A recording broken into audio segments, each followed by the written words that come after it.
ఎన్నికల తర్వాత రేవంత్ బీజేపీలోకి, గ్యారంటీల అమలులో సీఎం విఫలం, మాజీ మంత్రి కేటీఆర్ విమర్శలు. ఎవడు నమ్ముతాడరా బాబు ఇట్లాంటి మాటలు?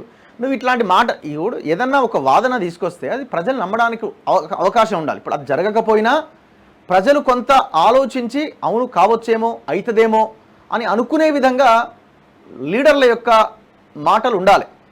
అప్పుడు ప్రజలు ఆ మాటకు అట్రాక్ట్ అవుతారు. అట్రాక్ట్ అయ్యి మీ వైపు వచ్చే అవకాశం ఉంటుంది, నిజమే కావచ్చేమో అని. ఒకవేళ మీరు చెప్పిన వాదన ప్రజలకి ఇది తప్పు, అది ఎట్లయితుంది అని అనుకున్నప్పుడు మీకు ఓటేసే అవకాశం ఉంటుంది. రేవంత్ రెడ్డి ఎట్టబోతారా బాబు బీజేపీలోకి?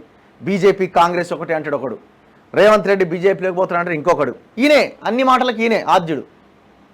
ఈ మధ్య ఈయన తర్వాత వీళ్ళు అయ్యని నేర్చిండు, బీజేపీ కాంగ్రెస్ ఒకటే, వాళ్ళిద్దరు ములాఖతే.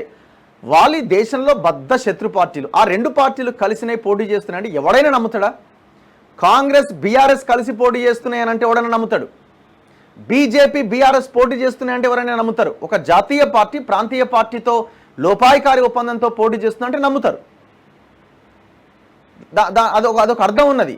అది కాకపోయినా మీరు ఏమైనా చెప్తే ఒక ఎక్కడో దగ్గర నమ్మడానికి అవకాశం ఉంటుంది. బీజేపీ కాంగ్రెస్ ఏంది? రేవంత్ రెడ్డి బీజేపీలో ఓడన ముఖ్యమంత్రి పదవి వచ్చి ముఖ్యమంత్రిగా ఉన్న తర్వాత వేరే పార్టీలకు పోతారా?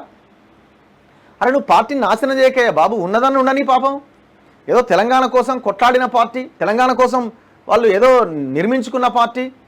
పాపం 2001 నుంచి ఉన్న వాళ్ళు బయటికి వెళ్ళలేక ఏమైతుంది నిన్ననే ఉందామని అనుకుంటుంటే వాళ్ళని కావాలని నువ్వే బయటికి గంటేస్తున్నట్టున్నది. అసలు కోవట్టు కేటీఆర్ ఇక్కడ, ఎవడో కాదు. ఎందుకంటే ఆయన జైలుకు పోతామని ఇంకోదైనా భయపడుతూ వాళ్ళకి అనుకూలంగా ఉన్న కమెంట్స్ చేస్తున్నట్టు అనిపిస్తున్నది. ఎవడన్నా నమ్ముతాడా ఇది?